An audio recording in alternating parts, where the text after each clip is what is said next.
It's a good question for a pub quiz.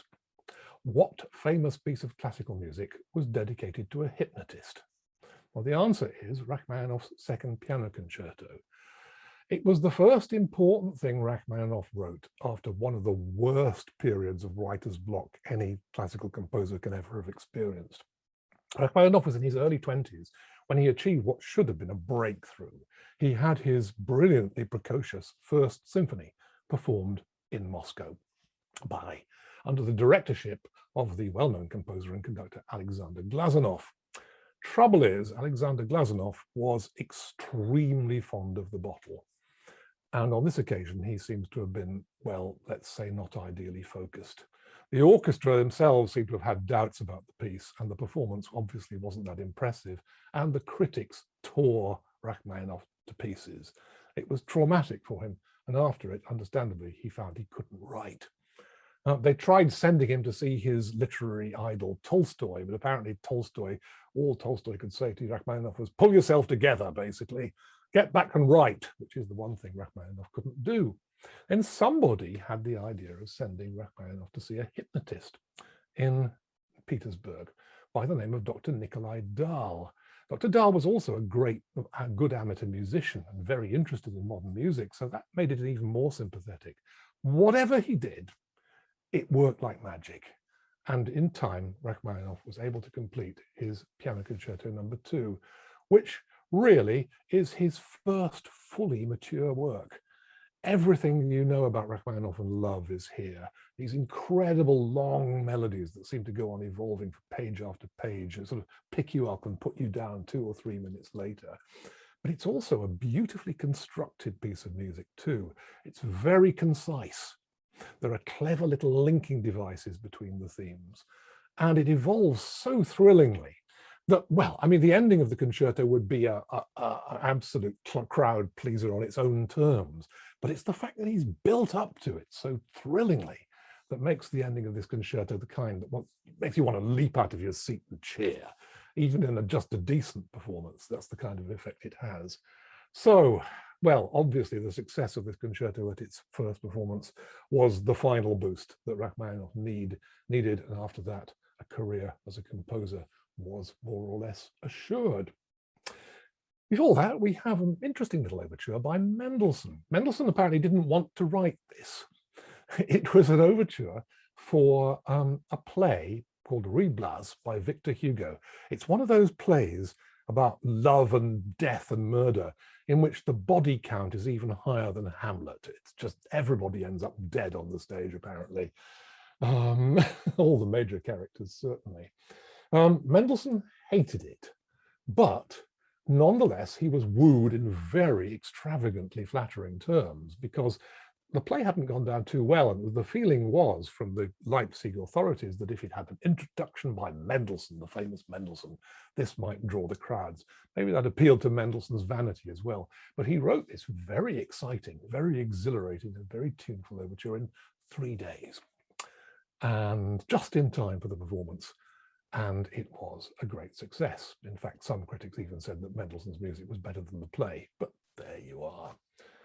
Finally, Brahms's First Symphony. Now, if we talk about writer's block and lack of self-belief in connection with Rachmaninoff, the case here with Brahms is even more extraordinary. Brahms seems to have started sketching the symphony around about 1855, just after he had the unbelievably emotional roller coaster experience of first being adopted and championed by his idol Robert Schumann at the age of 20 as the next great German genius, heir to Beethoven. He then the next year watched Schumann collapse into insanity, attempt suicide, and end his days in an asylum. And he's also managed to fall in love with Schumann's wife, Clara Schumann, brilliant composer and pianist in her own right. Their relationship, it seems, never quite happened, as we might say today, which is a great story for Brahms in a way, a very typical story. This was a man who was very emotionally guarded, and he remained a bachelor throughout his life, despite his obvious propensity for falling in love with women. So he starts to sketch a symphony around about 1855. He's still working on it 10 years later, and he's still working on it 10 years after that. Friends would say, come on, Johannes, pull yourself together, write this symphony, finish it, and Brahms would put them off. On one occasion, he pointed to a bust of Beethoven scowling in the corner of his room and said, can you imagine what it's like trying to march with that giant marching behind you? But eventually, with the encouragement and help of friends, with the success of his variations on the theme of Haydn, he eventually came to the point where he was able to complete his first symphony. And it was a triumph. Critics were soon calling it Beethoven's 10th, which just goes to show that sometimes critics, even when they mean well, can get it wrong. Because Brahms didn't like this at all. When one of them pointed out that the big tune in Brahms's finale was rather like the famous Ode to Joy in Beethoven's Ninth Symphony, Brahms said, any fool can see that, which is a very typical reaction. I don't think it actually does sound a lot like the Beethoven. I think it sounds like pure Brahms, and a wonderful tune it is too. There is a sense, though, in which this symphony dramatizes Brahms's own struggle to complete it and to come to terms with all those devastating events that had happened in his 20s around the Schumann's home. Because the first movement is extremely dark, troubled, anguished, a real struggle, which eventually kind of doesn't reach a tragic conclusion or a triumphant conclusion. It seems to kind of fall exhausted into stillness at the end. There's a beautiful slow movement, a very lively third movement, and then comes the finale, which takes us back to the darkness of the beginning of the first movement. And then comes something absolutely magical. A horn theme emerges, some of shimmering strings, and for a moment, well, not for a moment, lastingly, it seems that the light has shone in the darkness, and the whole mood of the symphony changes. And afterwards comes that big Beethovenian tune that I mentioned just a bit earlier.